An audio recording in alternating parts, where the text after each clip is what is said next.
Hello friends, कैसे हैं आप लोग। उम्मीद करते हैं अच्छे होंगे, स्वस्थ होंगे। और आज का क्लास हम लोग specially BPSC mains class discussion के लिए हम लोग रख रहे हैं।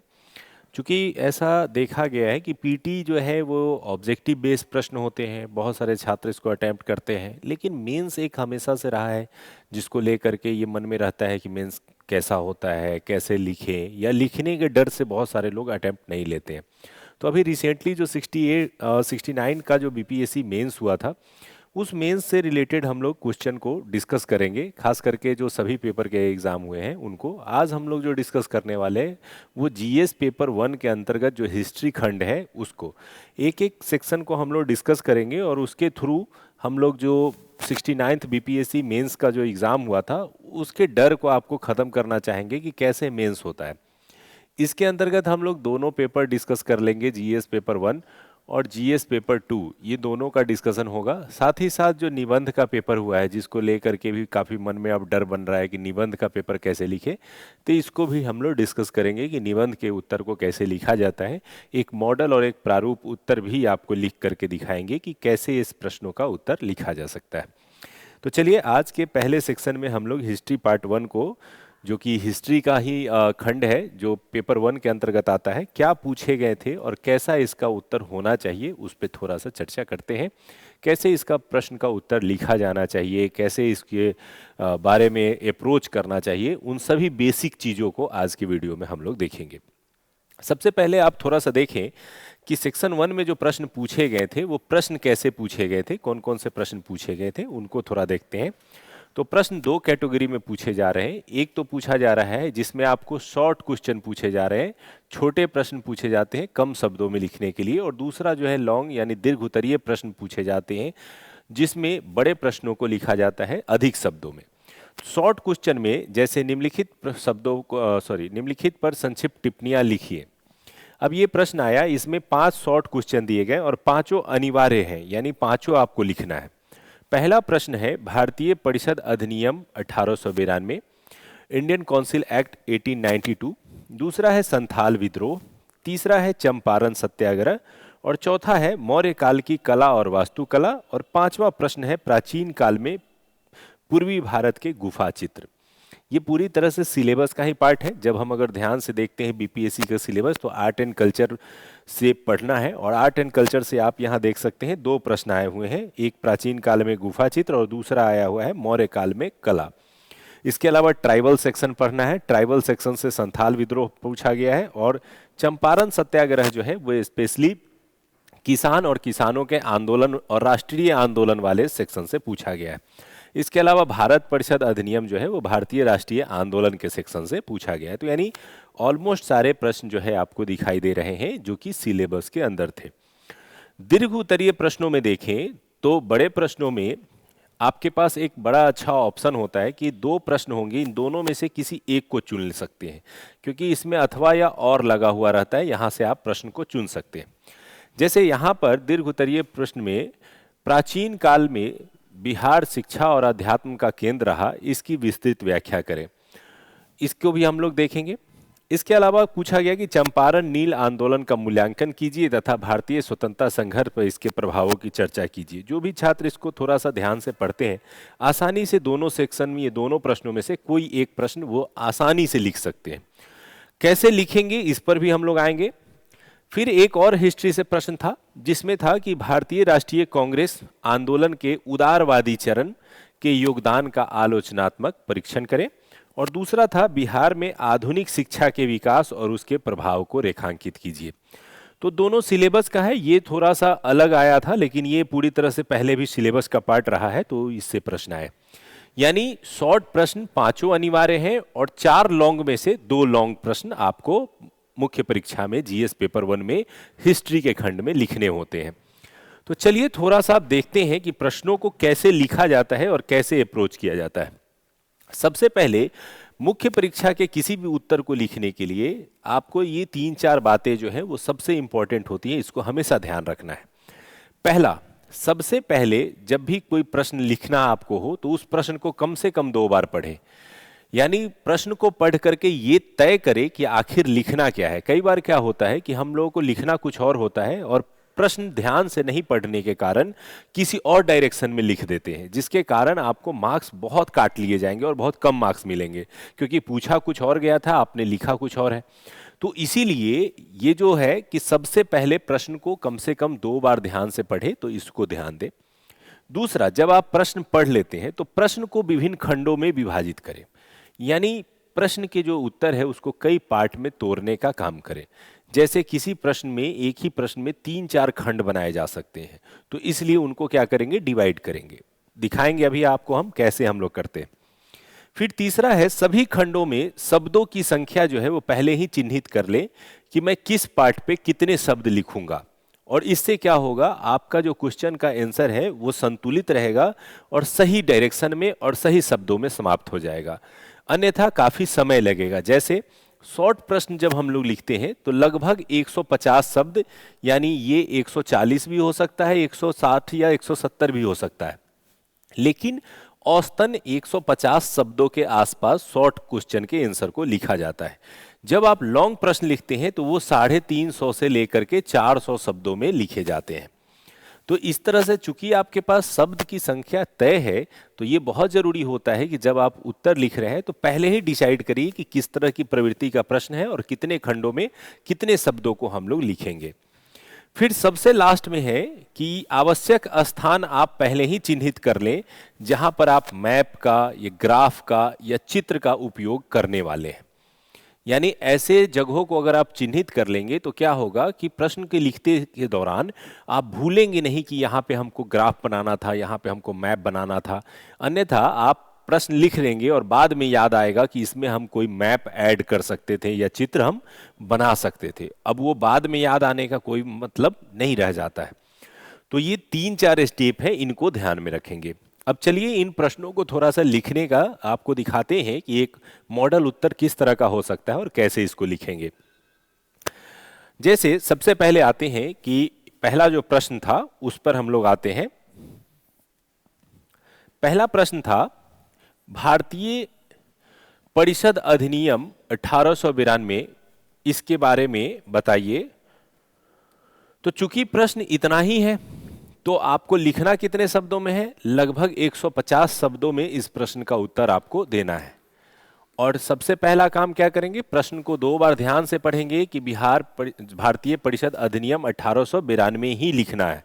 कई बार जल्दबाजी में आप क्या हो जाएगा, इसको 1861 पढ़ लेंगे, 1858 पढ़ लेंगे, 1992 पढ़ लेंगे। तो क्या होगा, अगर आप उससे रिलेटेड कुछ और याद किए हुए हैं तो उसकी ओर बह जाएंगे, तो आपका उत्तर हो जाएगा गलत।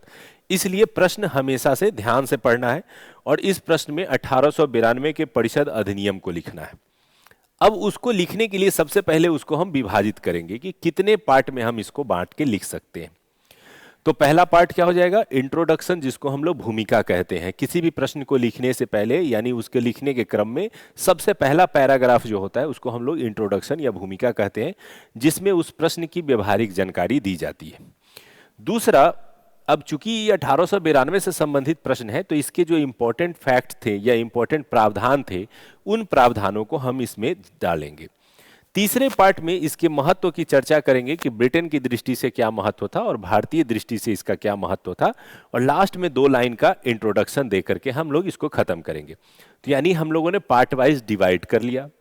अब पार्ट वाइज डिवाइड करने के बाद क्या करेंगे, ये तय करेंगे कि लगभग 30 शब्दों में हम इंट्रोडक्शन लिखेंगे, लगभग 50 से 60 शब्दों में जो है हम इसका मुख्य प्रावधान लिखेंगे, फिर 25 से 30 शब्दों में हम इसके महत्व को लिखेंगे और 15 से 20 शब्दों में हम इसका निष्कर्ष लिखेंगे, और इस तरह से मेरा आंसर कंप्लीट हो जाएगा। ये शुरुआती दौर में इसी तरीके से मुख्य परीक्षा की तैयारी की जाती है। और जब आपको लिखने का अभ्यास हो जाता है तो बार बार ये शब्दों को लिखना नहीं होता है, ये जब आप बैठेंगे और अपने आप लिख देंगे उतने ही शब्दों में। अभ्यास करने के लिए शुरुआती दौर में इस तरह से ही आप करें।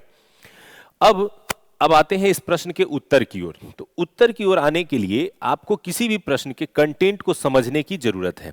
जैसे अब ये प्रश्न पूछा गया है भारतीय परिषद अधिनियम, तो ये क्या है, क्यों आया, किस तरह के कंडीशन में आया, उसको अगर आप समझेंगे तो प्रश्न का उत्तर अच्छा लिख पाएंगे। अब अगर ध्यान देंगे तो क्या हुआ था, 1857 की क्रांति हुई। 1857 की क्रांति का परिणाम क्या निकल करके आया? तो परिणाम ये निकल करके आया कि जो क्राउन था, ब्रिटिश क्राउन, उसका शासन व्यवस्था शुरू किया गया और कंपनी जो कि भारत में कार्य कर रही थी, उस कंपनी का शासन व्यवस्था समाप्त कर दिया गया। यहां से भारत में राष्ट्रवाद का विकास होता है और कंपनी के शासन का अंत हो जाता है। इस क्राउन के शासन के दौरान भारतीय बार बार ये मांग करते हैं कि आपकी जो परिषद है उसमें हमें भी जगह दिया जाए और हमें भी बैठाया जाए और हमसे भी पूछा जाए, हमसे भी विमर्श किया जाए। और इसका नतीजा ये निकला कि 1861 में एक अधिनियम लाया गया और उस अधिनियम द्वारा पहली बार परिषद का गठन करने का प्रावधान किया गया और इन परिषदों में भारतीय सदस्यों को भी जोड़ने की बात कही गई। लेकिन भारतीय सदस्यों की संख्या क्या होगी? बहुत सीमित होगी, बहुत ज्यादा लोगों को नहीं जोड़ा जाएगा। नतीजा ये होगा कि अभी भी जो शासन है वो ब्रिटेन ही चलाएगा और भारत की सदस्यों की संख्या बहुत सीमित रही। इसके बाद 1885 की घटना हुई। 1885 में क्या हुआ? कांग्रेस की स्थापना हुई। अब कांग्रेस की स्थापना के बाद कांग्रेस में नरम दल का प्रभाव ज्यादा था। नरम दल ने कई बार ये मांग की कि हमें सदस्यों की संख्या बढ़ाइए, भारतीयों को भी इसमें शामिल कीजिए, भारतीयों को भी प्रश्न पूछने का, भारतीयों को भी शामिल होने का अवसर दीजिए।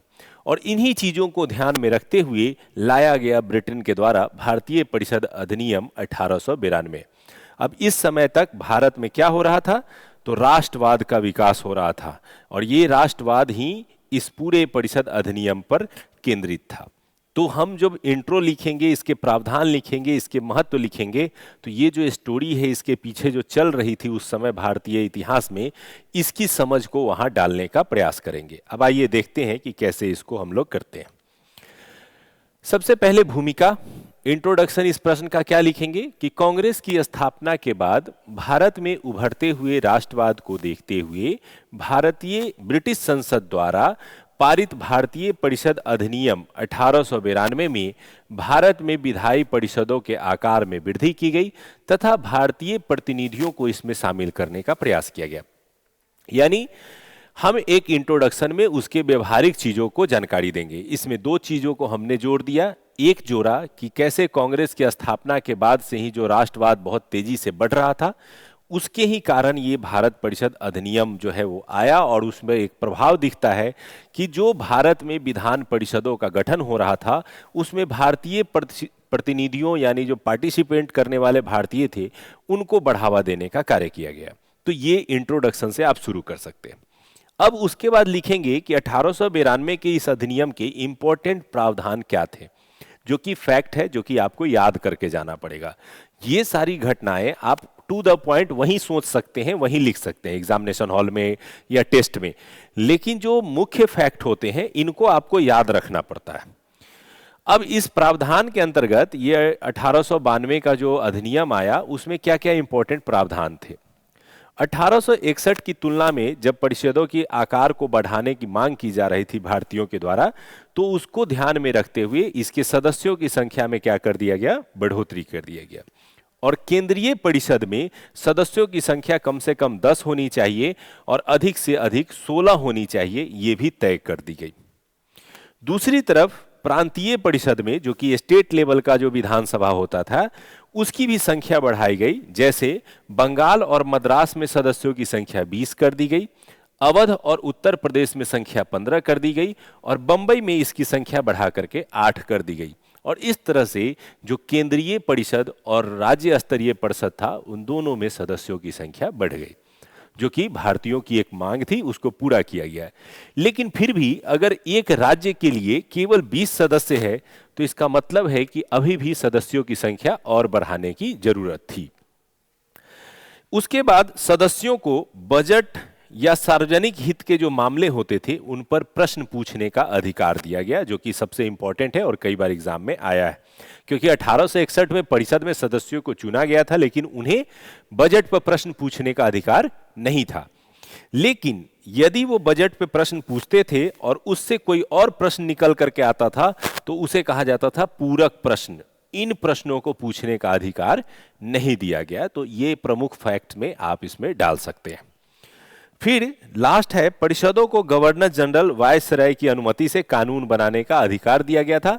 तो वायसराय ही एक तरह से लीड करते थे और वायसराय की अनुमति से ही परिषदों की सहायता मिलती थी और कानून बनाए जाते थे। और इस तरह से 1892 के अधिनियम में जो बेसिक जो मेन चीज था वो यही था कि जो भारतीय सदस्य थे उनकी सदस्य संख्या बढ़ाने और भारतीयों को प्रश्न पूछने की इजाजत देने की जो बात थी उसको माना गया था। अब जब ये प्रमुख फैक्ट हो गए तो क्या लिखेंगे, इस प्रमुख फैक्ट का महत्व क्या निकल करके आया। तो महत्व दो श्रेणी में निकल के आया, एक भारत के लिए निकल के आया और दूसरा ब्रिटेन के लिए निकल के आया। ब्रिटेन को लगा कि उसने जो भारत की मांग थी उसको बहुत हद तक मान लिया है, तो भारतीय बहुत हद तक संतुष्ट हो गए होंगे। और भारतीयों के लिए क्या था कि एक तरफ जहां प्रतिनिधि वाली सिस्टम में उसे पार्टिसिपेट करने का मौका मिल गया, वहीं दूसरी ओर जो कांग्रेस के ऐसे भी ग्रुप थे जिन्हें लगा कि हमने जो मांगे मांगी थी वो सारी मांगे पूरी नहीं हुई है। जैसे चुनाव की व्यवस्था होनी चाहिए, ये मांग नहीं मानी गई है। जो सदस्य की संख्या बढ़ाई जानी चाहिए वो उतनी संख्या नहीं बढ़ाई गई है जितनी हमने मांगी थी। तो इससे कांग्रेस का एक ग्रुप नाराज भी था, जिसके कारण भारत में नरम दल की तुलना में अब यहां से गरम दल जैसी स्थिति भी बननी शुरू होती है।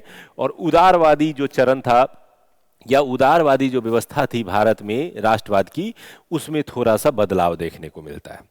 तो महत्व क्या निकल करके आया कि भारत में प्रतिनिधित्व सरकार की दिशा में एक यह महत्वपूर्ण कदम था। इसमें भारतीयों को शामिल होने का अवसर मिला, जिसने भारत में संसदीय प्रणाली की नींव रखी। यानी जो संसदीय प्रणाली भारत में आज देखने को मिलती है, इस संसदीय प्रणाली को आगे बढ़ाने में 1892 के अधिनियम का एक विशेष योगदान माना जा सकता है।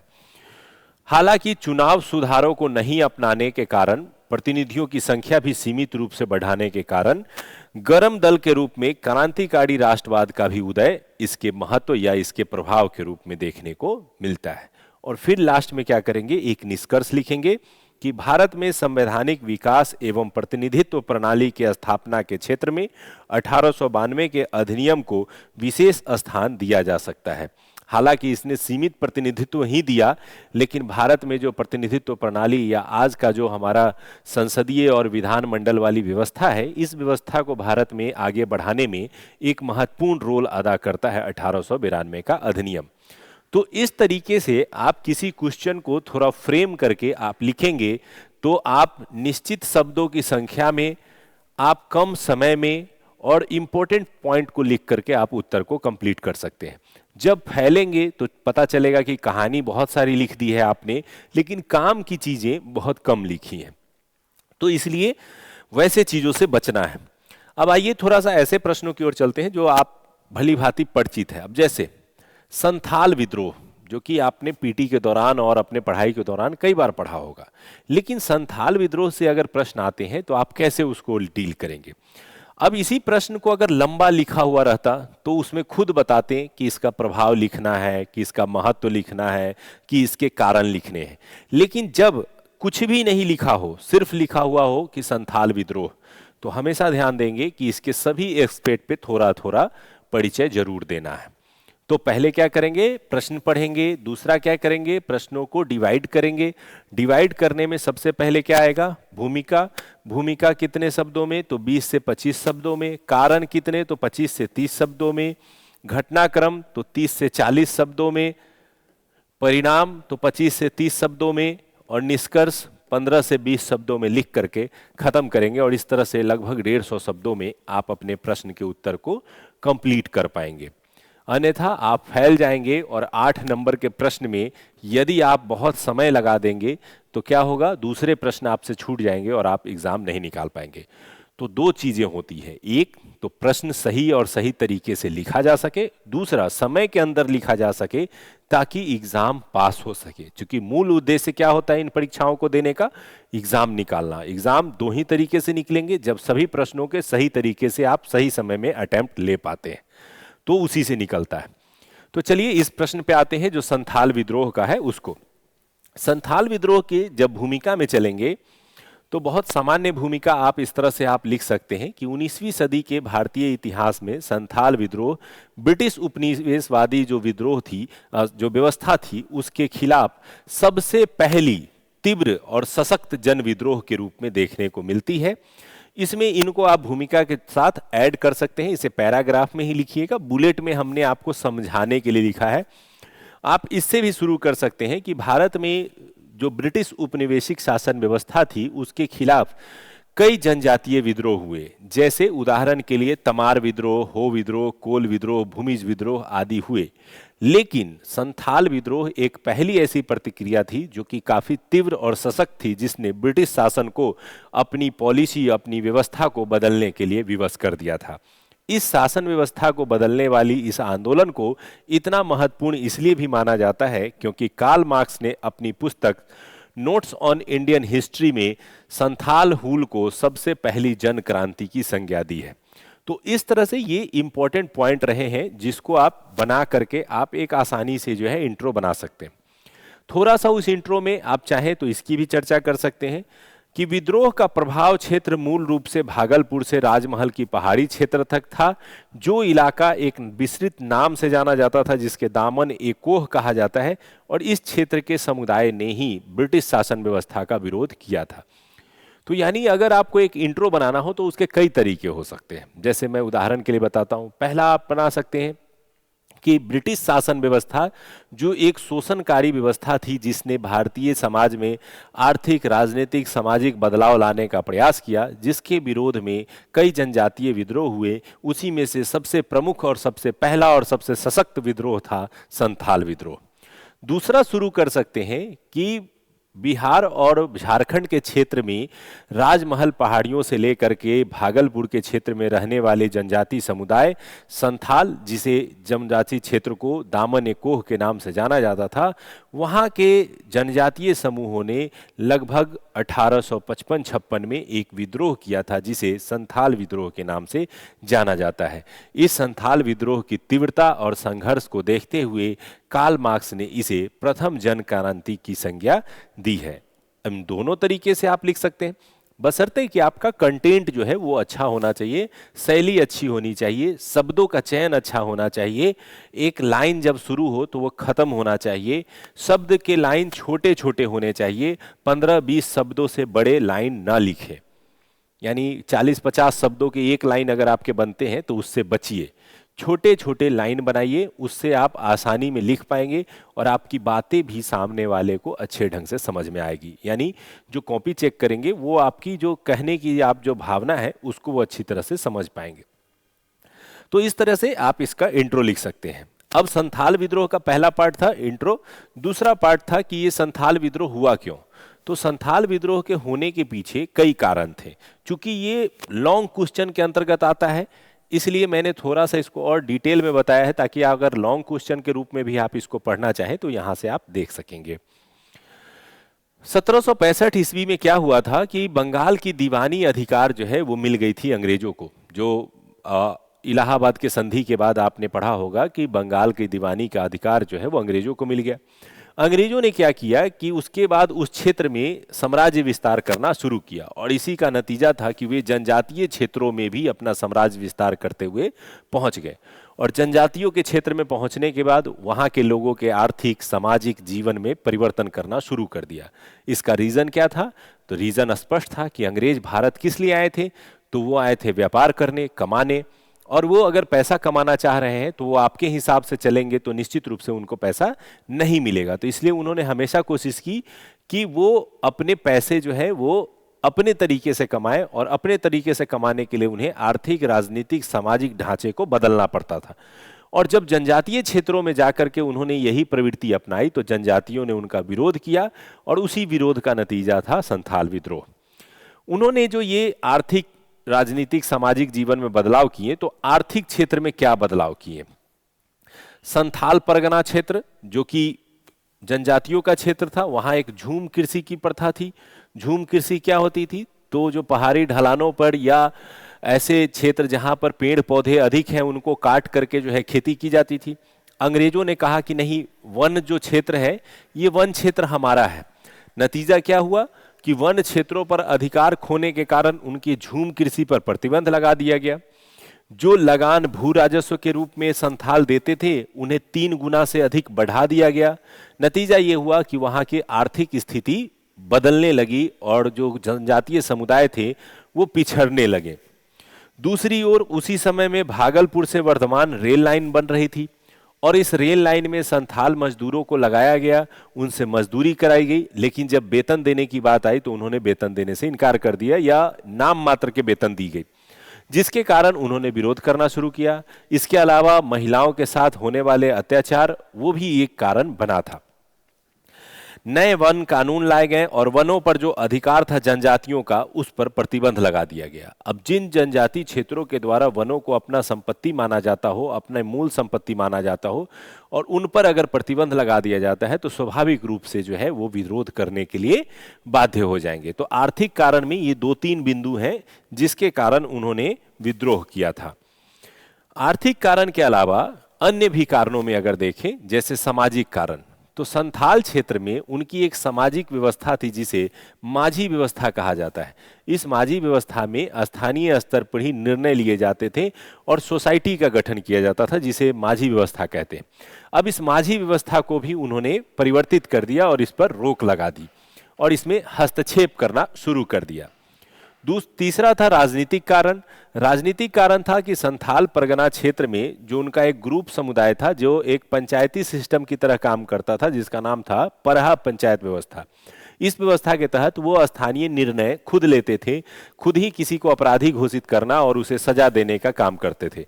लेकिन जब अंग्रेज उस क्षेत्र में आए तो उन्होंने इस व्यवस्था को समाप्त कर दिया और उन्होंने वहां पर जमींदारी सिस्टम, साहूकारी सिस्टम को लागू कर दिया।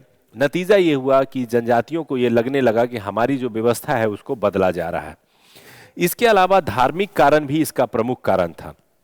1813 के चार्टर्ड एक्ट के तहत भारत में ईसाई मिशनरियों को धर्म प्रचार करने का अधिकार दिया गया था और इसका प्रयोग करते हुए ईसाई मिशनरी जनजातीय क्षेत्रों में लोगों को जाकर के ईसाई धर्म में परिवर्तित करने का प्रयास कर रहे थे।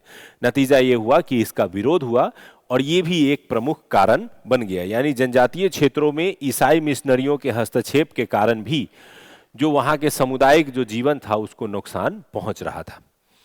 तात्कालिक कारण एक वहां का था जो था दारोगा हत्याकांड। दारोगा हत्याकांड क्या था कि एक मामूली चोरी हुई थी जिस चोरी के नाम पे जो अंग्रेज पुलिस थे उन्होंने वहां के लोगों को पकड़ करके जेल में बंद कर दिया। जेल में बंद करने के बाद उन पर जो है अत्याचार किए। विरोध में जो है लोगों ने थाने पे हमला किया और एक दरोगा की हत्या कर दी।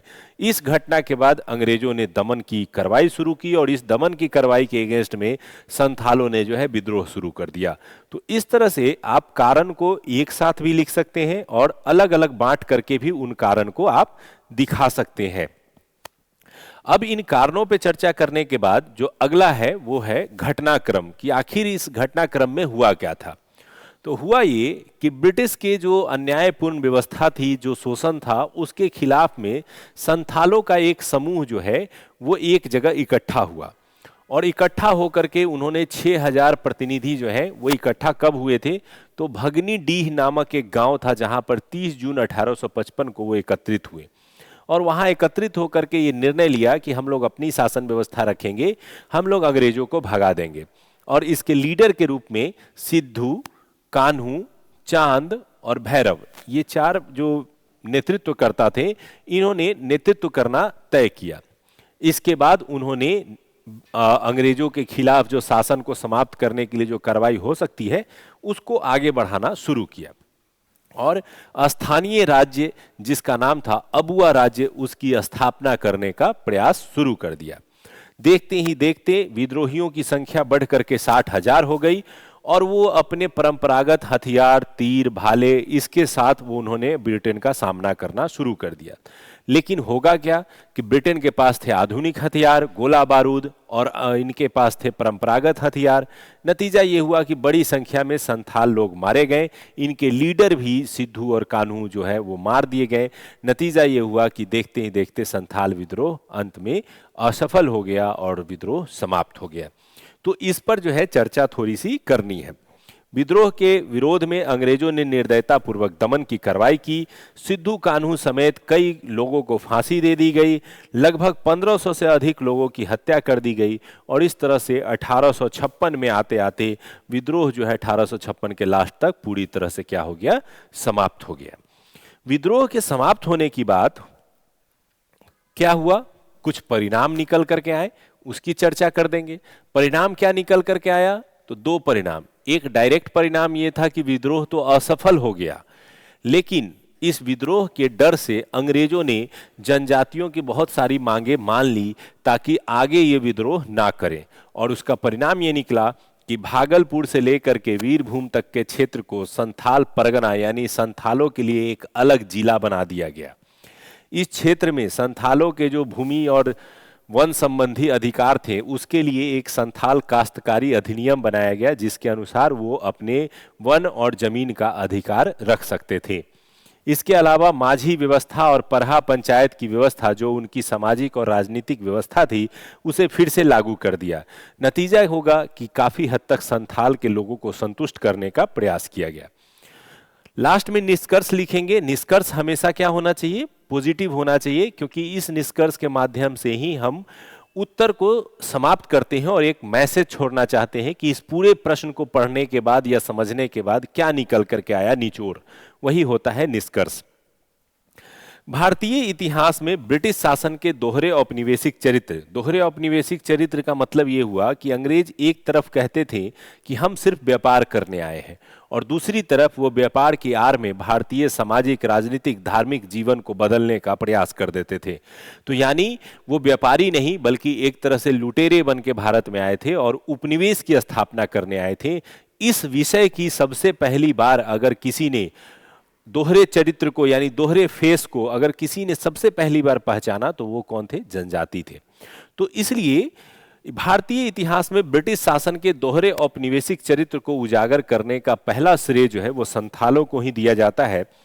उन्होंने ब्रिटिश शासन के चरित्र को पहचान कर उसके विरुद्ध जो है सशस्त्र विद्रोह किया और कई स्तरों पर विद्रोह करके उन्होंने ब्रिटिश को पीछे धकेलने में भी सफल हुए। परिणामतः ब्रिटेन जीतने के बाद भी अपनी जो बहुत सारी पॉलिसी है उसको बदलने के लिए विवश हो गए, और ये दर्शाता है कि संथाल विद्रोह जो है अपने आप में काफी एक युगांतकारी घटना थी। इसने बाद में चल करके भारतीय राष्ट्रवाद को भी मार्गदर्शन प्रदान किया। और इस तरह से आप एक छोटे से प्रश्न को डिवाइड करके आसानी से लिख सकते हैं। अगर प्रश्न को विभाजित करेंगे नहीं तो आप ना तो नियमित शब्दों में आप उत्तर लिख पाएंगे और ना ही उत्तर का फ्लो अच्छा बन पाएगा। उत्तर के लिए हमेशा ये जरूरी होता है कि उसका एक फ्लो हो, एक बहाव हो। पहले भूमिका में उसके बारे में थोड़ा सा जानकारी दिए, फिर घटनाक्रम को बताएं, फिर घटनाक्रम के पीछे क्या कारण थे उसको पहले बताएं, फिर घटनाक्रम के बाद उसका परिणाम क्या निकल के आया उसको बताएं, परिणाम के बाद उसका महत्व जो है निष्कर्ष के रूप में डालते हुए हमने समाप्त किया। इस तरह से एक फ्लो के साथ उत्तर आता है। तीसरा जो शॉर्ट प्रश्न था वो था चंपारण सत्याग्रह, और ये इसी एग्जाम में फिर मुख्य परीक्षा का जो आपका लॉन्ग क्वेश्चन था उसमें भी पूछा गया था कि चंपारण के नील क्रांति को बताइए। तो ऑलमोस्ट यही चीजें रहेंगी, थोड़ा डिटेल में होगा। अब चूंकि ये क्वेश्चन में सिर्फ चंपारण सत्याग्रह लिखा हुआ है तो क्या करेंगे, सबसे पहले इसको डिवाइड करेंगे कि क्या क्या लिखेंगे हम। तो सबसे पहले एक भूमिका बनाएंगे जो कि 20 से 30 शब्दों का बनाएंगे।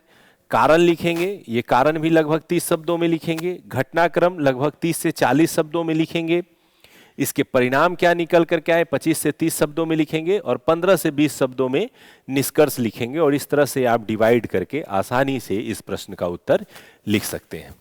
तो चंपारण सत्याग्रह में क्या हुआ था, तो आपको कहानी पता है, उसी कहानी को लिखना है। जैसे क्या हुआ था, राजकुमार शुक्ल जी जो कि तिनकठिया व्यवस्था चंपारण के क्षेत्र में बहुत ज़्यादा प्रचलित था और किसानों के लिए शोषणकारी था, उस बात से इतने दुखी थे कि उन्होंने कांग्रेस को इसके बारे में बताया, उन्होंने गांधी जी को बताया और गांधी जी उस बात को सुनकर के उसके अगले वर्ष चंपारण क्षेत्र में पहुंचे। पहुंचने के बाद उन्हें कुछ स्थानीय नेताओं का सहयोग मिला और उन्होंने चंपारण के किसानों के लिए लड़ाई लड़ी और लड़ाई का नतीजा ये निकला कि बाद में जो तिनकठिया व्यवस्था थी उसको समाप्त कर दिया गया और भारतीयों की किसान के क्षेत्र में ये एक अभूतपूर्व जीत साबित हुई। ये छोटी सी कहानी है। इस छोटी सी कहानी को प्रश्न के रूप में लिखना है। अब प्रश्न के रूप में लिखेंगे तो हमारा अलग अलग डिवाइड होना चाहिए। भूमिका में क्या बातें लिखेंगे, कारण में क्या लिखेंगे, घटनाक्रम में क्या लिखेंगे, परिणाम में क्या लिखेंगे, इस तरह से थोड़ा सा सिस्टमैटिक होगा तो वो क्या होगा, उत्तर अच्छा दिखेगा। चलिए थोड़ा सा देखते हैं। सबसे पहले आते हैं भूमिका की बात करते हैं। तो 18वीं सदी के उत्तरार्ध में अंग्रेजी शासन के शोषणपरक आर्थिक नीतियों तथा औपनिवेशिक हितों से प्रेरित कृषि व्यवस्था में परिवर्तन। अब मतलब ये है कि ब्रिटेन जब भारत में थे तो अपने हिसाब से खेती करते थे। अब चूंकि उनके यहाँ जो है औद्योगिक क्रांति हो रही थी तो उनको ऐसी कृषि व्यवस्था लागू करनी थी जिस कृषि व्यवस्था में क्या होगा, उनके लिए कच्चे माल का उत्पादन होगा। और नील जो है एक कच्चे माल उत्पाद का एक बहुत ही महत्वपूर्ण उत्पाद था, क्योंकि उससे कपड़ों को कलर किया जाता था, तो वो एक अच्छा उत्पाद था। तो वैसी व्यवस्था उन्होंने भारत में लागू की। इस परिवर्तन से उत्पन्न असंतोष ने कई किसान विद्रोहों को जन्म दिया, जैसे नील विद्रोह भी हुए, पावना विद्रोह भी हुए, दक्कन विद्रोह भी हुए। लेकिन इन किसान विद्रोहों से एक कदम आगे बढ़ते हुए सबसे महत्वपूर्ण विद्रोह हुआ चंपारण सत्याग्रह के रूप में, जिसका नेतृत्व गांधी जी ने किया। जिस विद्रोह ने यानी चंपारण सत्याग्रह ने न केवल किसानों की समस्या को राष्ट्रीय पहचान दी, बल्कि राष्ट्रीय क्रांति को भी एक नई दिशा प्रदान की। अब ये हो गया क्या हमारा इंट्रो, जिसमें हम लोगों ने संक्षिप्त रूप से ये चर्चा की कि अंग्रेजों के सिस्टम के ही अगेंस्ट में यहाँ पर कई किसान विद्रोह हुए थे, लेकिन उनमें सबसे इंपॉर्टेंट किसान विद्रोह के रूप में चंपारण सत्याग्रह को जाना जाता है, क्योंकि इस चंपारण सत्याग्रह ने भारत को गांधी जी दिया। इसके अलावा इस चंपारण सत्याग्रह ने भारत में किसानों की जो समस्या थी उसको राष्ट्रीय स्तर की समस्या बनाने में सफलता प्राप्त की। तो इस तरह से ये भूमिका हो गई।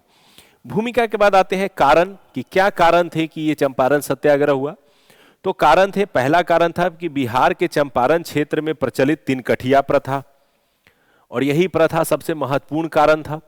इस तिनकठिया प्रथा में क्या होता था, तो प्रत्येक किसान को 20 कट्ठे की खेती पर 3 कट्ठे की खेती में कम से कम नील उगाना अनिवार्य था।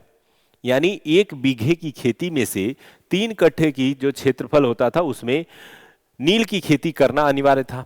और ये नील की खेती जो होती थी, जहां किसानों को आर्थिक रूप से नुकसान पहुंचाती थी, जैसे किसानों से खेती करा लेना और उनको उचित दाम नहीं देना, पहले ही किसानों से अनुबंध कर लेना, और उसका नतीजा होता था कि किसान जब नील उपजाते थे तो वो अंग्रेजों को ही बेचने के लिए मजबूर हो जाते थे। तो आर्थिक रूप से तो नुकसानदायक था ही।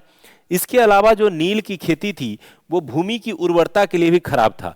जो उसकी जड़ें होती थी वो भूमि की उर्वरता खराब कर देती थी। नतीजा ये हुआ कि किसान इस फसल को उपजाने से मना करते थे और अंग्रेज जो है जबरन उनसे उपजाने के लिए विवश करते थे। और यहीं से शुरू होता है चंपारण का ये जो आर्थिक शोषण या तिनकठिया शोषण जो है इसकी। अब इस घटना से चंपारण के किसान दुखी थे। अब इस बात को देखते हुए क्या हुए घटनाक्रम, पीड़ित किसानों की समस्या से अवगत कराने के लिए किसान नेता राजकुमार शुक्ल ने 1916 के लखनऊ कांग्रेस अधिवेशन में पार्टिसिपेट किया। उन्होंने कांग्रेस को इस बात से अवगत कराई, साथ ही साथ उन्होंने क्या किया, गांधी जी को भी इस पूरे घटनाक्रम से और चंपारण की समस्या से अवगत कराया। गांधी जी ने उन्हें आश्वासन दिया कि हम आपके यहाँ चंपारण समस्या सुनने जरूर आएंगे। राजकुमार शुक्ल के आग्रह पर अप्रैल 1917 ईस्वी में महात्मा गांधी चंपारण पहुंचे। चंपारण पहुंचने के क्रम में ही तिरहुत डिवीजन के कमिश्नर थे मारहोड, उन्होंने उन्हें तत्काल प्रभाव से बिहार छोड़ने के लिए कहा। उन्होंने आदेश नहीं माना। नतीजा ये हुआ कि आदेश नहीं मानने और 144 का उल्लंघन करने के लिए उन पर मुकदमा चलाया गया। मुकदमा में चूंकि उनको बहुत ज्यादा जन समर्थन मिल रहा था, तो इस चीज को ध्यान रखते हुए जो ब्रिटिश थे उन्होंने उनको बरी कर दिया और उनको मुक्त कर दिया। ये बात भारत के जो वो स्थानीय लोग थे उनके लिए बहुत ही आश्चर्य का विषय था कि किसी को पकड़ करके बिना कोई सजा दिए अंग्रेजों ने छोड़ दिया। इससे हौसला और बढ़ गया लोगों का। गांधी जी को भी प्रेरणा मिली, गांधी जी आगे बढ़े। चंपारण सत्याग्रह में गांधी जी ने जो बिहार के कुछ नेता थे जैसे डॉक्टर राजेंद्र प्रसाद, ब्रजकिशोर प्रसाद, अनुग्रह नारायण सिंह, इनका भी सहयोग उन्हें मिला। सहयोग मिलने के बाद उन्होंने किसानों से मिलकर उनकी समस्याएं सुनी और तिनकटिया पत्ती का विरोध करना शुरू कर दिया। इस चीज को गंभीरता से लेते हुए उपराज्यपाल गेट ने एफजी सलाई की अध्यक्षता में एक कमेटी गठित की जिसका नाम था चंपारण कृषि समिति। जिसके सदस्य गांधी जी को भी बनाया गया। और इस समिति ने लास्ट में रिसर्च करके ये अनुशंसा की कि तिनकठिया व्यवस्था जो है वो सही नहीं है, इसको समाप्त कर दिया जाना चाहिए। तो यही घटनाक्रम है। चूंकि शॉर्ट क्वेश्चन है, आपको 150 शब्दों में ही लिखना है, तो आप घटनाक्रम को बहुत ही सीमित शब्दों में लिखने का प्रयास करेंगे। अगर इसको डिटेल में लिखना चाहेंगे तो जब मुख्य परीक्षा का जो डिटेल वाला लॉन्ग क्वेश्चन में आएगा तब उसमें डिटेल में लिखेंगे। शोषण को स्वीकार किया तथा तिनकठिया पद्धति को समाप्त करने का सुझाव दिया। समिति के सुझाव को मानते हुए परिणाम निकल करके आ गए। परिणाम क्या निकल करके आया कि समिति के सुझाव पर जो शोषणकारी व्यवस्था थी जिसका नाम था तिनकठिया पद्धति, उसको समाप्त कर दिया गया। इसके अलावा जो नील बगान मालिकों ने जो किसानों से अतिरिक्त पैसे वसूले थे, उस अतिरिक्त पैसों का 25% जो है वो किसानों को वापस लौटा दिया गया। अब यहीं पे आता है आलोचना। अब चूंकि इस प्रश्न में आलोचना नहीं पूछा गया है इसलिए इसको नहीं लिखेंगे। अगर पूछेगा कि इसकी आलोचनात्मक व्याख्या करें तो आलोचना यही की जाती है कि अगर किसान की समिति ने अनुशंसा की थी कि तिनकठिया व्यवस्था समाप्त किया जाए, अवैध राशि की जो है वापसी कर दी जाए, तो सिर्फ 25% ही वापसी क्यों की गई? अगर मांग किया गया तो 100% वापस क्यों नहीं कराया गया? ये एक आलोचना का बिंदु बनाया जाता है, लेकिन उसके पीछे भी बहुत सारे तर्क हैं। लेकिन चूंकि इस प्रश्न में आलोचना नहीं पूछा गया है इसमें हम लोग नहीं जाएंगे। अब क्या आएंगे? महत्व। लास्ट में हम लोग क्या देखेंगे कि इस चंपारण सत्याग्रह का महत्व क्या निकल करके आया, क्योंकि महत्व ही सबसे इंपॉर्टेंट है। महत्व ये निकल करके आया कि चंपारण सत्याग्रह ने गांधी जी को राष्ट्रीय पहचान दी और देखते ही देखते अगला जो 2-3 दशक था भारत का वो गांधी जी के नेतृत्व में ही चला। तो यानी चंपारण सत्याग्रह गांधी जी को एज ए नेतृत्वकर्ता के रूप में उभारने में महत्वपूर्ण भूमिका निभाई। दूसरा ये महत्व निकला कि किसानों की समस्या जो सिर्फ स्थानीय समस्या होती थी, किसी छोटे समुदाय की समस्या होती थी, गांधी जी जैसे लीडर मिलने के कारण किसानों की समस्या को राष्ट्रीय समस्या बनाया गया और राष्ट्रीय पहचान मिली। और उसका नतीजा रहा कि देश की स्वतंत्रता के जस्ट बाद जमींदारी व्यवस्था का उन्मूलन हो सका। इसका रीजन यही था कि किसानों की समस्या राष्ट्रीय समस्या के रूप में देखे जाने लगी थी। फिर उसके बाद क्या हुआ कि ये एक ऐसा संघर्ष था जिसमें बिना किसी हथियार उठाए अंग्रेजों को झुकने के लिए विवश कर दिया गया था। अब अंग्रेजों के लिए झुकने के लिए अगर विवश किया गया तो ये एक नैतिक जीत थी भारतीयों की, और इस नैतिक जीत ने भारतीयों को बहुत हौसला दिया और उसका नतीजा निकला कि आगे चल करके जो है सत्याग्रह जैसे जो हथियार थे गांधी जी के सत्य अहिंसा आधारित, उन हथियारों का प्रयोग फ्रीक्वेंटली जो है वो देखने को मिलता है इस पूरे जो कहते हैं भारतीय स्वतंत्रता संग्राम उसके दौरान। तो इस तरह से ये कई महत्व की चीजें निकल करके आई। जैसे गांधी जी द्वारा भारत में सत्याग्रह का यह प्रथम प्रयोग था। सत्याग्रह भविष्य के लिए भारतीय आंदोलन का एक अचूक अस्त्र बन गया। गांधी जी ने किसानों की समस्या को राष्ट्रीय पहचान दी तथा किसानों की राष्ट्रीय आंदोलन से जोड़कर राष्ट्रीय आंदोलन को भी बृहत रूप प्रदान किया। चंपारण सत्याग्रह प्रथम ऐसा आंदोलन था जिसने बिना संघर्ष के ब्रिटिश शासन को अपनी नीति बदलने तथा भारतीयों के समक्ष झुकने पर विवश कर दिया, जो भारतीयों की एक नैतिक विजय के समान थी, जिसके परिणाम स्वरूप भारतीय राष्ट्रवाद को भी एक नई दिशा मिली। तो ये आप महत्व आप इसमें ऐड कर सकते हैं और फिर लास्ट में एक छोटा सा निष्कर्ष लिख करके आप प्रश्न को समाप्त करते हैं। इस तरह हम कह सकते हैं कि 1917 का चंपारण सत्याग्रह स्वाधीनता संघर्ष का एक निर्णायक मोड़ था। इस आंदोलन ने जहां एक ओर औपनिवेशिक संघर्ष में गांधी जी एवं उनके सत्य अहिंसा एवं सत्याग्रह की रणनीति को राष्ट्रीय आंदोलन की नीति के रूप में स्थापित किया, वहीं दूसरी ओर किसानों की समस्याओं के समाधान के लिए व्यवहारिक विकल्प को भी प्रदान किया। और इस तरह से आप चंपारण सत्याग्रह को जब आपके सिर्फ एक शब्द लिखे हुए हैं, उस एक शब्द के उत्तर को 150-200 शब्दों में आसानी से लिखने योग्य बना सकते हैं आप। और ये सिस्टमैटिक होगा जहां से आपको मार्क्स मिलेगा। अब अगर पहले आप घटनाक्रम लिखते हैं, फिर कारण में आते हैं, पहले परिणाम लिख देते हैं, फिर आप महत्व में आते हैं, यानी एक सिस्टमैटिक उत्तर ही सही उत्तर माना जाता है और वहीं से मार्क्स मिलते हैं। अगले प्रश्न में आते हैं, जो कि चौथा प्रश्न जो कि शॉर्ट प्रश्न में पूछा गया था, वो था मौर्य काल की कला और वास्तुकला पर लेख लिखें, या जो भी है मौर्य काल की कला और वास्तुकला। सबसे पहले मैंने क्या कहा, प्रश्न को पढ़िए और प्रश्न को विभाजित कीजिए। अब इस प्रश्न में दो पार्ट है, मौर्य काल की कला और दूसरा पार्ट है वास्तुकला, यानी मौर्यन आर्ट और आर्किटेक्ट दोनों ही अलग अलग पार्ट है। तो इसको कैसे डिवाइड करेंगे, सबसे पहले एक इंट्रो देंगे जो कि अनिवार्य है।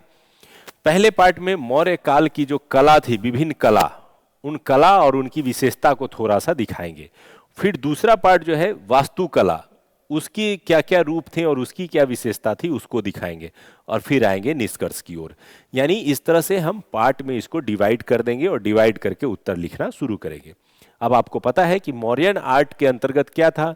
मौर्यन आर्ट के अंतर्गत यह है कि मौर्य काल, जब मौर्य के राजा बहुत सशक्त हुआ करते थे। सशक्त मतलब क्या था कि लगभग भारत का जो प्रमुख क्षेत्र था, अगर मैप पे आप देखेंगे, मैप को अगर आप भारत के मैप को अगर ध्यान से देखेंगे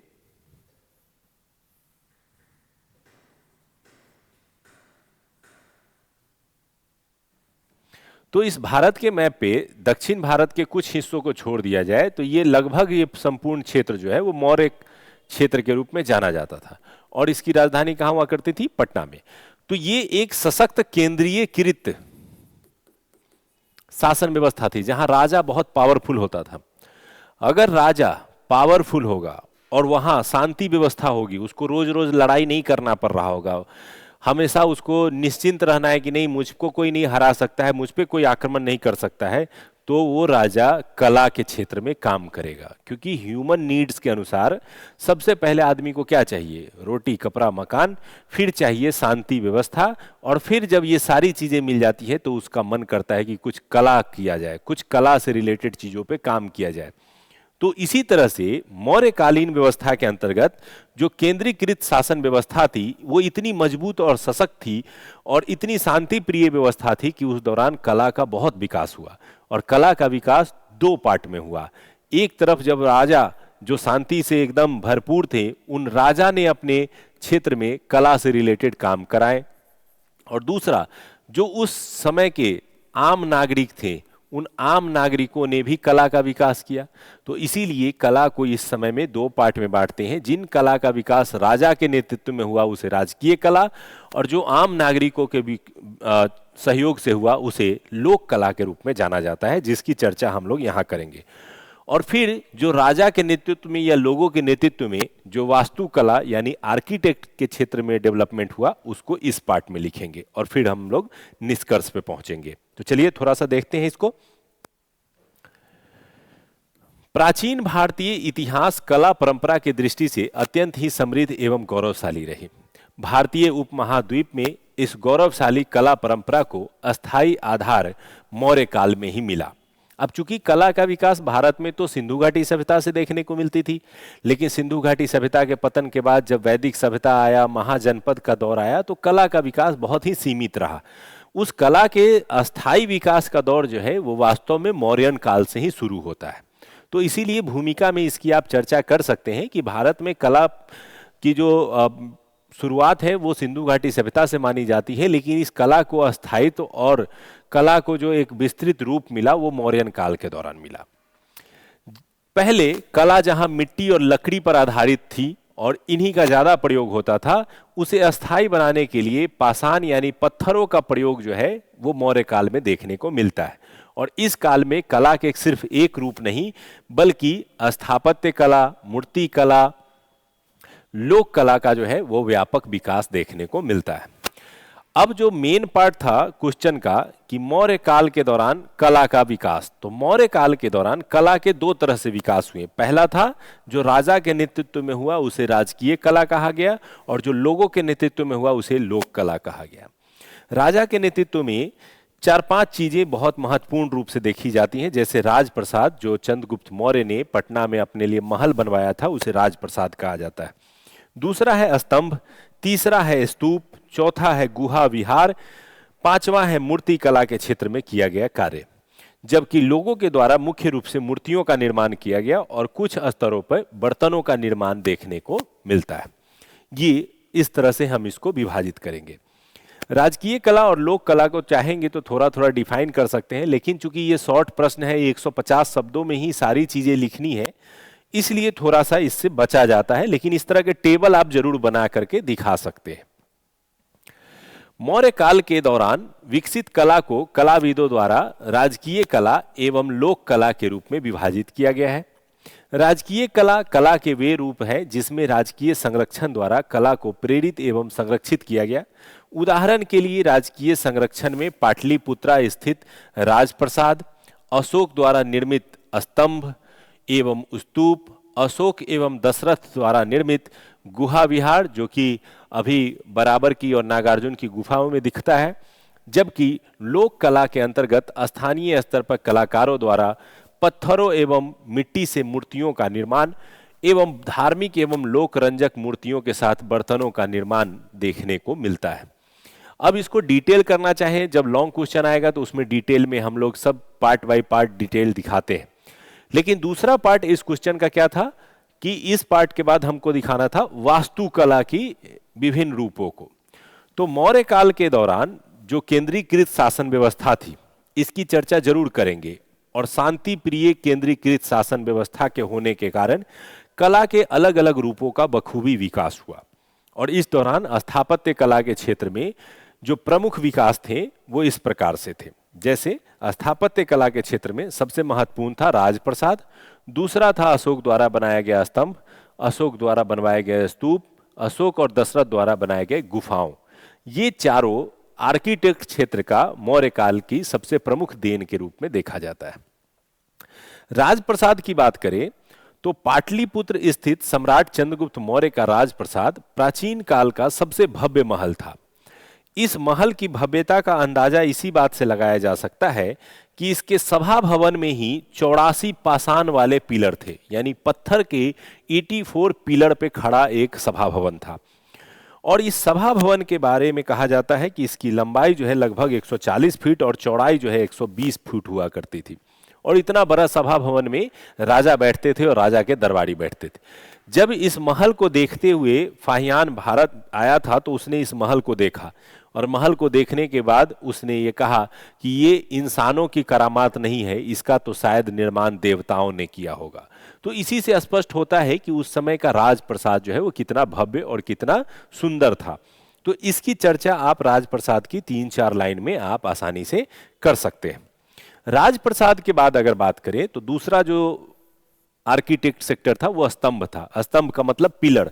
पिलर, इसमें आप चाहे तो चित्र भी बना सकते हैं पिलर का, लेकिन ऐसे प्रश्नों में चित्र बनाने में थोड़ा समय लगता है, तो उसको देखना है कि अगर आप बना पाते हैं बहुत जल्दी तभी बनाएं। जैसे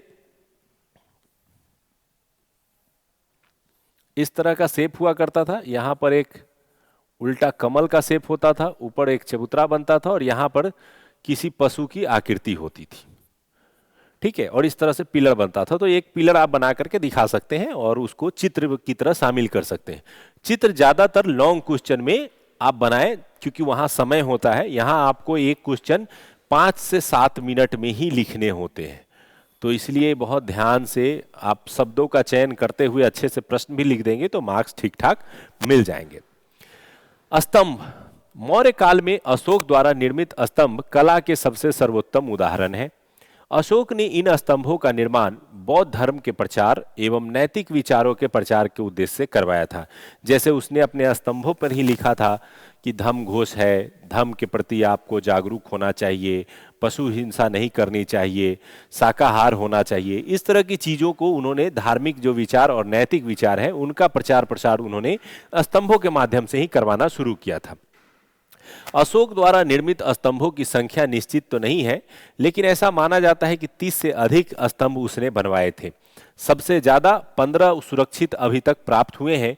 ये सुरक्षित जो उसके स्तंभ है वर्तमान में दिल्ली, उत्तर प्रदेश, बिहार और मध्य प्रदेश के क्षेत्र से प्राप्त हुए हैं। इसके अलावा कुछ जो है शिलालेख जो है वो भारत के बाहरी सीमा से भी प्राप्त हुए।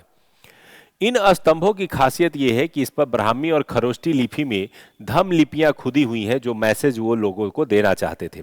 इसके अलावा सबसे इसकी जो महत्वपूर्ण चीज है वो है चमकदार पॉलिश। इस पर किया गया चमकदार पॉलिश आज भी लोगों के लिए आश्चर्य का विषय है कि कैसे पत्थर को इतना चमकीला बनाया जा सकता था उस दौर में जब तकनीक का विकास उतना नहीं हुआ था। दूसरी ओर ये जो स्तंभ आप देख रहे हैं जो कि लगभग 50 फीट लंबा हुआ करता था। ये एक ही पत्थर का होता था, इस पत्थरों को जोड़ करके नहीं बनाया जाता था, ये एक एकास्म पत्थर का बना होता था। ये इसकी सबसे बड़ी विशेषता है। इसके अलावा इसके शीर्ष पे बना हुआ पशु की आकृति भी इसकी विशेषता का महत्वपूर्ण पार्ट है। ये जो स्तंभ होते थे ये लगभग 40 से 50 फीट लंबे होते थे, 50 टन से ज्यादा वजनदार होते थे, और ये चुनार के पहाड़ियों क्षेत्रों से उठा उठा करके बिहार लाया गया था और उसे कहीं पे जो है लगाया गया था ताकि लोगों को मैसेज पहुंचाया जा सके। जैसे बिहार से आपको लौरिया नंदनगढ़, लौरिया अरेराज से आपको जो है इसके पिलर प्राप्त हुए हैं। तो ये पिलर इतनी आसानी से नहीं बनते थे, कितना मजबूती, कितना मेहनत लगता होगा इसको बनाने में, एक जगह से दूसरी जगह ले जाने में, उसको टिकाने में, उस पिलर के ऊपर मूर्ति का निर्माण करने में। तो इन स्तंभों में सबसे प्रमुख स्तंभ जो है वो सारनाथ का स्तंभ माना जाता है, जिसके शीर्ष पर 4 शेर आपस में पीठ सटाए खड़े हैं। इसकी कलात्मकता इतनी ज्यादा सुंदर थी और जितना मनमोहक थी कि आजादी के बाद भारत सरकार ने इसे राजकीय चिन्ह के रूप में अपनाया था। इसको भी आप अपने उत्तर में इसको ऐड कर सकते हैं, जो कि आपने पीटी में कई बार पढ़ा होगा। लेकिन इसी कंटेंट्स को आपको क्या करना है, मुख्य परीक्षा में भी शामिल करना है अपने उत्तर लेखन में। उसको बुलेट पॉइंट में नहीं, पैराग्राफ में शामिल कीजिएगा, बहुत बढ़िया लगेगा। फिर तीसरा जो है वो है स्तूप। मौर्य काल में अशोक द्वारा बड़ी संख्या में स्तूपों का निर्माण कराया गया। कहा जाता है बौद्ध ग्रंथों में कि उसने 84,000 स्तूप बनवाए थे। लेकिन चूंकि बौद्ध ग्रंथ है तो हो सकता है कि वो अशोक की प्रशंसा में लिखे गए हों, लेकिन फिर भी कई एग्जाम्पल मिले हैं। जैसे सांची और भरहुत का जो स्तूप मिला है वो सबसे प्रसिद्ध स्तूप के रूप में प्राप्त हुआ है, जो कि कलात्मकता की दृष्टि से बहुत ही महत्वपूर्ण है। अब चाहे आप तो स्तूप की भी संरचना बना सकते हैं। स्तूप कैसा दिखता है, तो स्तूप की बात करें तो स्तूप बनता है इस तरह से।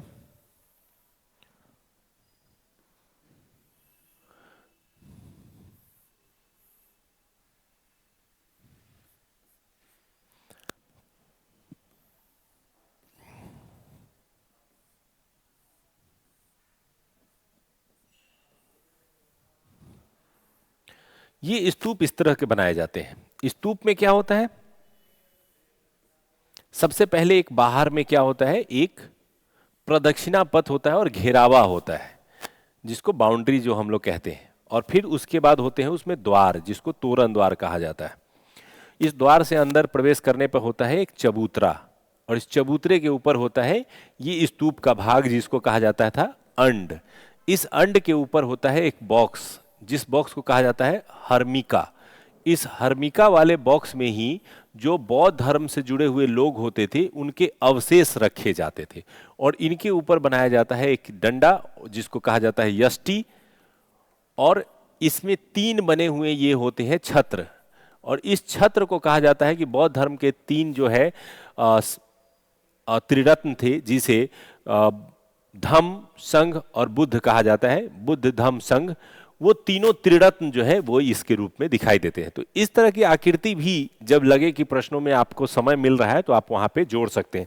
लेकिन शॉर्ट प्रश्नों में उतना समय आपको मिलता नहीं है, इसलिए लॉन्ग प्रश्नों में इसको जोड़ने का आप प्रयास जरूर करें। तो इस तरह के स्तूप कई जगह से मिले हैं। स्तूप की संरचना की बात करें तो स्तूप गुंबद नुमा होता है, जिसके चारों ओर एक प्रदक्षिणा पथ बना होता है, जिसके चारों ओर आप घूम सके।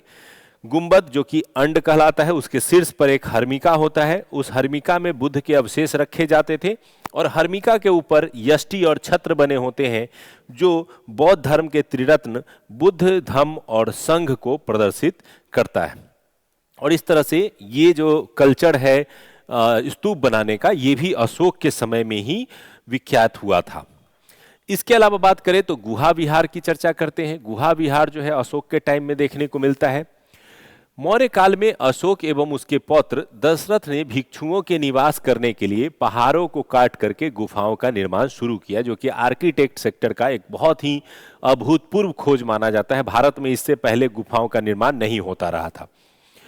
नागार्जुन एवं बराबर की पहाड़ियों में बने ये गुफाएं कला की दृष्टि से अत्यंत ही महत्वपूर्ण है। इसमें पहाड़ों को आयताकार रूप में काटा जाता था और उसमें कमरे बनाए जाते थे। जिन कमरों में स्पेशली कौन निवास करते थे, तो भिक्षुक निवास करते थे। कमरों के अंदर चमकदार पॉलिश और बेलनाकार छत ये सबसे आकर्षण का केंद्र है, इसकी चर्चा जरूर करेंगे आप। ये पॉलिश का किया हुआ दीवार और बेलनाकार छत इसकी सबसे महत्वपूर्ण विशेषता है। कमरों के अंदर भी एक कमरा होता था। जैसे क्या होता है कि ये पहाड़ है, इस पहाड़ का यहाँ पे गेट बन गया और यहाँ से काट करके एक रूम बना, और फिर यहाँ इसी में पहाड़ के अंदर एक रूम है। इस रूम में क्या होते थे, भिक्षुक निवास करते थे, और अंदर वाला जो कमरा होता था यहाँ पे जाकर के भिक्षुक लोग जो है वो मेडिटेशन करते थे, मंत्रों का उच्चारण किया करते थे, जिसको मंत्रोच्चारण कहा जाता है। तो इस तरह से ये गुफाओं का निर्माण होता था, जिसका उपयोग भिक्षुक लोग जो है मंत्रोच्चारण के लिए किया करते थे। बात करें इन गुफाओं में तो अशोक के द्वारा और बराबर के गुफाओं में बनाए गए गुफाओं में सुदामा गुफा, कर्ण चौपाल, प्राचीन इतिहास में गुफाओं का यह प्रथम प्रमाण है। इसी से प्रेरित होकर के बाद में एजोरा और अजंता और एलोरा की गुफाओं का निर्माण भी शुरू हुआ था। तो यानी गुफाओं के कल्चर की शुरुआत करने का भी श्रेय जो है वो दिया जाता है अशोक को। निष्कर्ष रूप कहें तो इस प्रकार उपरोक्त विवरण से स्पष्ट है कि कला परंपरा की दृष्टि से मौर्य काल अत्यंत ही समृद्ध था। इसने अपनी कल्पना शक्ति, रचनात्मकता और वैज्ञानिक पद्धति का प्रयोग करते हुए भारत में कला परंपरा को न केवल समृद्ध किया बल्कि गतिशीलता भी प्रदान की। यहीं से कला परंपरा भारत में हमेशा काल के लिए चलती रह गई। हर काल में कुछ तरक्की होती गई, कुछ कुछ नए आविष्कार होते गए, कुछ कुछ नए पैटर्न जुड़ते चले गए। अब आते हैं पांचवें प्रश्न की ओर, जो कि शॉर्ट प्रश्नों में सबसे अंतिम प्रश्न था। प्राचीन काल में पूर्वी भारत के गुफा चित्र की चर्चा करें। तो यानी मुख्य पार्ट क्या है, प्राचीन भारत का बताना है, और कहां का बताना है तो पूर्वी भारत, और क्या बताना है तो गुफा चित्र।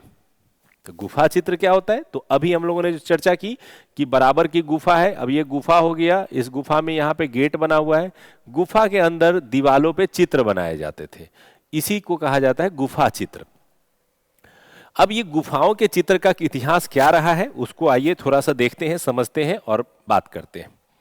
सबसे पहले क्या करेंगे, एक इंट्रोडक्शन देंगे। दूसरा, प्रमुख गुफा चित्र और विशेषता, और कहां का तो पूर्वी भारत का। क्यों, क्योंकि प्रश्न में क्या पूछा गया है, पूर्वी भारत। आप पूरे भारत की चर्चा करेंगे तो उससे बहुत ज्यादा नंबर नहीं मिलेगा, स्पेशली आपको क्या करना है, पूर्वी भारत की चर्चा करना है, और अंत में थोड़ा सा अन्य क्षेत्रों की भी चर्चा कर देनी है ताकि आप उनको लगे कि हमको ये भी आता है। ठीक है, उसके बाद इन गुफा चित्रों का क्या महत्व रहा है और फिर इसका क्या निष्कर्ष लिख सकते हैं, और इस तरह से आप कर लेंगे प्रश्नों को 4 भागों में विभाजित। अब आइए थोड़ा सा समझते हैं कि गुफा का इतिहास क्या रहा है। गुफा का इतिहास रहा है कि सबसे पहले भीमबेटका, जो आपने पढ़ा होगा कि मध्य प्रदेश में पड़ता है भीमबेटका, यहां से पूरा पाषाण और मध्य पाषाण काल में जो लोग थे वो आश्रय के लिए इसका उपयोग करते थे। और ये गुफाएं क्या थे, तो ये गुफाएं प्राकृतिक हुआ करती थी, यानी 2 पहाड़ हैं, 2 पहाड़ इस तरह से बने हुए हैं कि बीच में गुफा जैसा एक जगह बन गया है, और उस जगह का उपयोग लोगों ने करना शुरू कर दिया। और जब लोग वहां रह रहे हैं तो वहां पे पेंटिंग कर दिए, तो बन गया गुफा चित्र। लेकिन बाद में मौर्य काल में यह पहला समय था जब गुफाओं को बनाया जाता था, यानी पहाड़ों को काट करके गुफा बनाना। तो दोनों में अंतर है। पहले गुफाएं वैसी होती थी जो प्राकृतिक होती थी, प्रकृति ने खुद गुफा बना करके लोगों को दे दिया रहने के लिए और उसमें पेंटिंग करने के लिए। और दूसरा हुआ कि जब लोगों ने खुद उसको काट करके बनाया, जो राजा और राजतंत्र मजबूत था उन्होंने इन चीजों को आगे बढ़ाने का प्रयास किया, और इसका पहला प्रमाण मिलता है मौर्य काल में। मौर्य काल में गुफाओं का निर्माण जो है वो पहाड़ों को काट करके शुरू होता है, और चूंकि बिहार पूर्वी क्षेत्रों में ही आता है तो इसलिए बिहार के इन गुफाओं की चर्चा हम इस प्रश्न में कर सकते हैं। इसके अलावा उड़ीसा में जो खारवेल राजा थे उन्होंने इन गुफाओं का निर्माण करवाया था। तो मुख्य रूप से पूर्वी भारत में अगर बात करें तो बिहार और उड़ीसा के क्षेत्रों में ये गुफा का निर्माण देखने को मिलता है।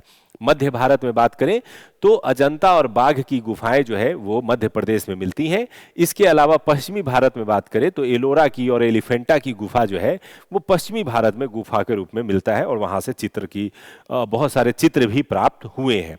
तो अगर आपका मध्य भारत पूछेगा तो अजंता और बाघ की गुफाओं की चर्चा ज्यादा होगी। अगर आपसे पश्चिमी भारत पूछेगा तो एलोरा और एलिफेंटा की चर्चा ज़्यादा होगी। अगर आपसे पूर्वी भारत पूछा गया है तो बिहार और उड़ीसा की चर्चा ज़्यादा होगी। तो इसी चीज़ पर कंटेंट पे आधारित होगा आपका उत्तर। अब इसमें यह भी ध्यान रखना है कि सिर्फ गुफा की चर्चा नहीं करनी है, चूंकि इसमें प्रश्न क्या है, गुफा चित्र। तो जिन गुफाओं से चित्र मिले हैं उन्हीं की चर्चा ज्यादा होगी। थोड़ा इंट्रो में समझते हैं।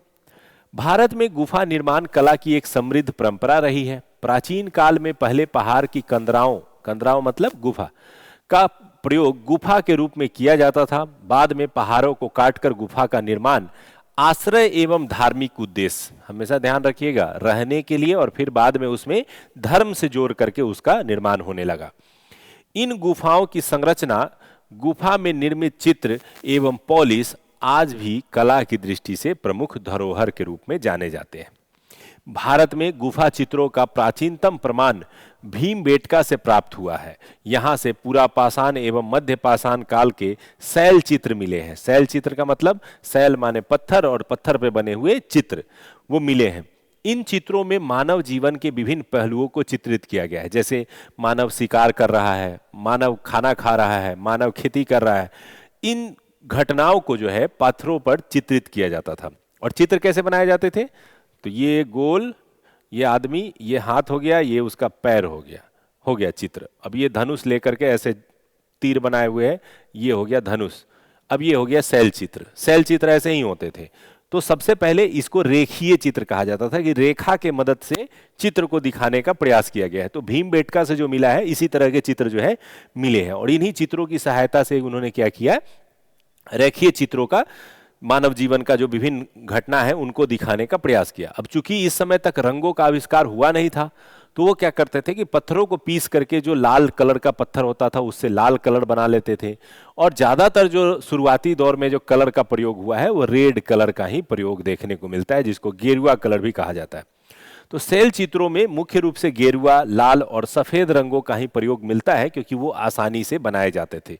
कुछ कुछ जगह पे काले रंग का प्रयोग मिला है, जो कि कालिख से जो है वो यूज किया जाता था। ठीक है, उनको उतना डिटेल में नहीं जाना है, आपके पैराग्राफ में आंसर दिखना चाहिए। अब पूर्वी भारत, ये हो गया इंट्रो। अब आते हैं पूर्वी भारत के प्रमुख गुफा चित्र। तो उसमें सबसे फेमस कौन सा पहला है, बराबर और नागार्जुन की पहाड़ी वाला, तो उसकी चर्चा करेंगे।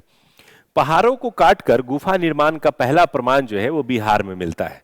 जब मौर्य काल अपने सशक्त अवस्था में था, केंद्रीयकृत शासन कर रहा था, एक शांति व्यवस्था वाला राजा वहां स्थापित था, तो उन्होंने क्या किया कि कला के क्षेत्र में काम करना शुरू किया।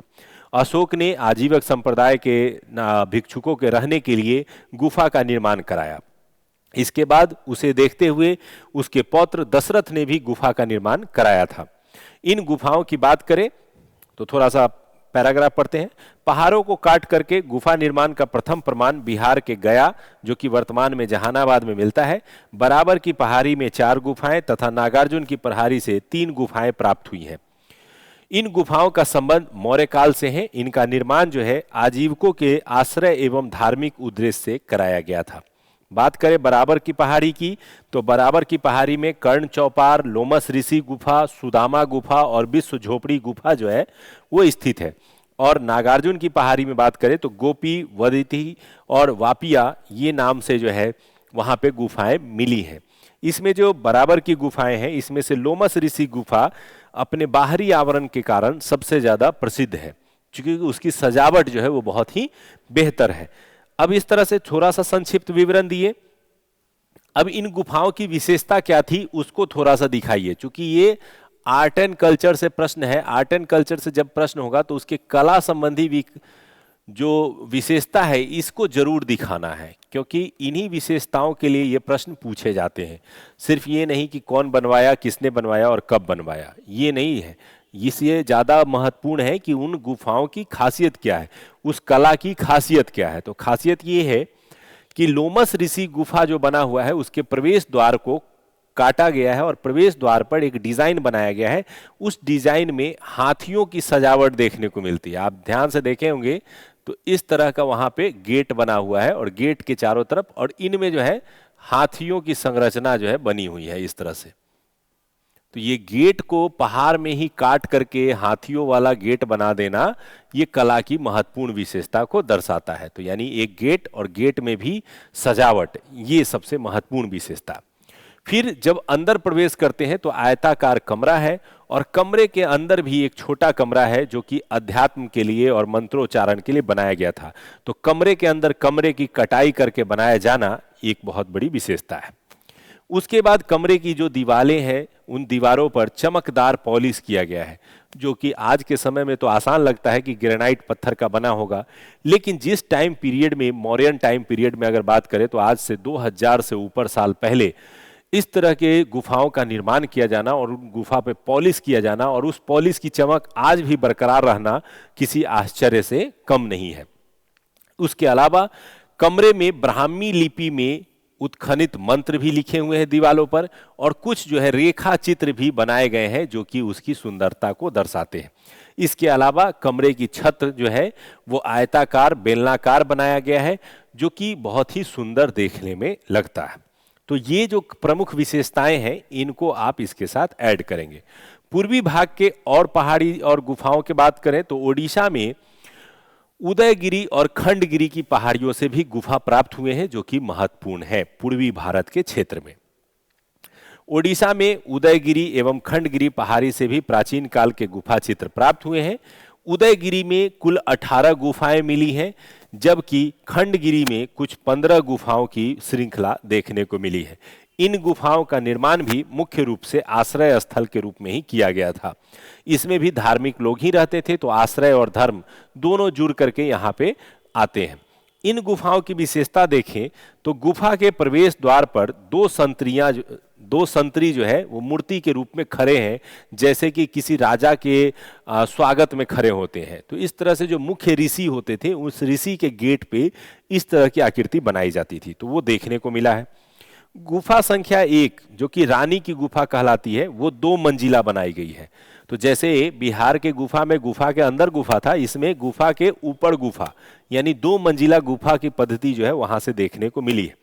इसके अलावा गुफा के बाहर बरामदा बनाया गया है और बरामदा के अंदर जो है गुफा की परंपरा बनाई गई है। उदयगिरी के गुफा प्रवेश स्थल पर सुंदर चित्रों को सजाया गया है, जिनमें जीव जंतु के चित्र, तोरण द्वार के चित्र, धार्मिक दृश्य दिखाए गए हैं। एक नर्तकी जो संगीतकार को हाथ जोड़े खड़ी है, यह सबसे प्राचीनतम महत्वपूर्ण चित्रों में से शामिल किया जाता है। इसमें एक महिला है जो कि एक संगीतकार को प्रणाम कर रही है और उसका चित्र बनाया गया है और इसी को गुफा चित्रों की श्रेणी में रखा जाता है और यही इसकी सबसे बड़ी सुंदर उदाहरण है। इसके अतिरिक्त इन गुफाओं से बौद्ध धर्म एवं जैन धर्म से संबंधित प्रतीक चिन्हों जैसे कमल, सर्प आदि के चित्र भी वहां से मिले हैं। तो मुख्य रूप से ये 2 जगहों की गुफाओं की चर्चा आप कर सकते हैं। बिहार में बात करें तो बिहार में रोहतास और कैमूर से भी गुफाएं मिली हैं, लेकिन उन गुफाओं में चित्रों का अभाव रहा है, इसलिए उसे गुफा चित्रों की श्रेणी में नहीं रखा जाता है। अब आते हैं थोड़ा सा, इसके बाद एक पैराग्राफ आप ऐड कर सकते हैं कि भारत के पूर्वी भाग के अतिरिक्त प्राचीन काल के महत्वपूर्ण गुफा चित्र वाले जगहों में अजंता, बाघ जो कि मध्य प्रदेश में है, एलोरा और एलिफेंटा जो कि महाराष्ट्र में है, वो गुफा चित्र की दृष्टि से सबसे मतलब कला की धरोहर की दृष्टि से अत्यंत समृद्ध और कह सकते हैं कि यादगार है या कला की दृष्टि से महत्वपूर्ण है। तो यानी थोड़ा सा आपने संक्षिप्त चर्चा दूसरे क्षेत्र की कर दी, इससे पता चलेगा कि आप सिर्फ पूर्वी भारत के ही नहीं बल्कि अन्य क्षेत्रों के भी गुफा कला के बारे में जानते हैं। ठीक है, फिर आ जाते हैं इन गुफा क्षेत्र चित्रकला के महत्व के बारे में। तो पहाड़ों को काटकर इन गुफाओं का निर्माण आश्रय एवं धार्मिक उद्देश्य से कराया गया था। इन गुफाओं का संबंध बौद्ध धर्म, जैन धर्म और हिंदू धर्म से संबंधित देखने को मिलता है। जैसे आजीवक संप्रदाय जो था वह हिंदू धर्म का ही एक अंग बन करके निकला था, तो इस तरह से वो बौद्ध धर्म, जैन धर्म और मुख्य रूप से जो है हिंदू धर्म के लोगों के लिए, खास करके बरसात के दिनों में जब भिक्षुक लोग घूम नहीं पाते थे तो वो कहीं एक जगह रह करके ही अपना जीवन यापन कर सके, मंत्रोच्चारण कर सके, ईश्वर को याद कर सके, इसके लिए गुफाओं का प्रयोग शुरू हुआ था और धीरे धीरे ये कला परंपरा का एक अंग बन गया। दूसरा है गुफाओं की संरचना जो कि नक्काशीदार, पॉलिशदार और चित्रण कला की दृष्टि से अत्यंत मनमोहक एवं आश्चर्यचकित करने वाला दिखाई देता है। तो यानी कला की दृष्टि से भी इन गुफाओं का विशेष महत्व है। इनमें चमकदार पॉलिशों का प्रयोग किया जाना, आयताकार कमरे बनाया जाना, बेलनाकार छत बनाया जाना, उन पर लिपियों का लिखा जाना, उस पर चित्र बनाया जाना, ये सभी कला की दृष्टि से बहुत महत्वपूर्ण है। तो इसलिए ये कला की दृष्टि से महत्व रखता है। तीसरा है पहाड़ों की कटाई करके चमकदार पॉलिश करके उसको तैयार किया जाना, एक तरह का जो टेक्निकल जो कह सकते हैं वैज्ञानिक दृष्टि से एक खोज का विषय है। तो वैज्ञानिक कौशल को भी प्रदर्शित करता है और आज भी ये कौशल जो है वो वैज्ञानिकों के बीच में शोध का विषय है कि कैसे इतने चमकदार पॉलिश बनाए जाते थे, कैसे बड़े बड़े पहाड़ों में काट करके खुदाई करके जो है एक गुफा का निर्माण कर लिया जाता था। तो ये भी एक शोध का विषय बना हुआ है। तो ये भी एक महत्व है। लास्ट में निष्कर्ष लिखेंगे कि कहा जा सकता है कि प्राचीन काल में गुफा निर्माण की शैली ने न केवल स्थापत्य कला को एक नया रूप प्रदान किया बल्कि चित्रकला और मूर्ति कला को भी प्रोत्साहित किया, क्योंकि जहां भी गुफाओं का निर्माण होता था वहां पे चित्रकला किया जाता था, वहां पर मूर्ति कला को भी प्रश्रय मिलता था, वहां पर स्थापत्य कला को भी प्रश्रय मिलता था। और इस तरह से कला के विकास के क्षेत्र में गुफा कला एक नवीन कला श्रेणी को दर्शाता है। तो आज के इस सेशन में आपने देखा कि जो बीपीएससी के रिसेंटली एग्ज़ाम हुए थे 69th बीपीएससी मेंस, अब इसके बाद 17th बीपीएससी मेंस होना है जो कि काफ़ी समय है, उसके पीटी भी नहीं हुए हैं। तो प्रश्न उतने कठिन नहीं होते हैं जितना हम उसको अभ्यास नहीं करते हैं या उसको प्रयास नहीं करते हैं तब तक दिखता है। ये बेसिकली आज का मेरा क्लास इसीलिए था कि वैसे छात्र जो मुख्य परीक्षा से डर करके बीपीएससी या सिविल सर्विसेज में नहीं आना चाहते हैं उनको मैं दिखाना चाहता हूं कि प्रश्नों को अगर आप थोड़ा सा समझ जाएंगे तो आप आसानी से इन प्रश्नों के उत्तर को लिख सकते हैं। इतने भी कठिन ये प्रश्न नहीं होते हैं।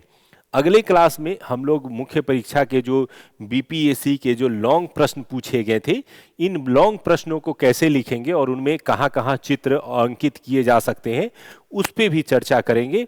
और फिर हिस्ट्री के बाद ज्योग्राफी, पॉलिटी और अन्य सेक्शन से जो आपके प्रश्न आए थे उनको भी डिस्कशन के माध्यम से आपको समझाने का हम प्रयास करेंगे, ताकि आप पीटी के साथ साथ मेंस की भी तैयारी जारी रख सके और मेंस की भी तैयारी आप कर सके।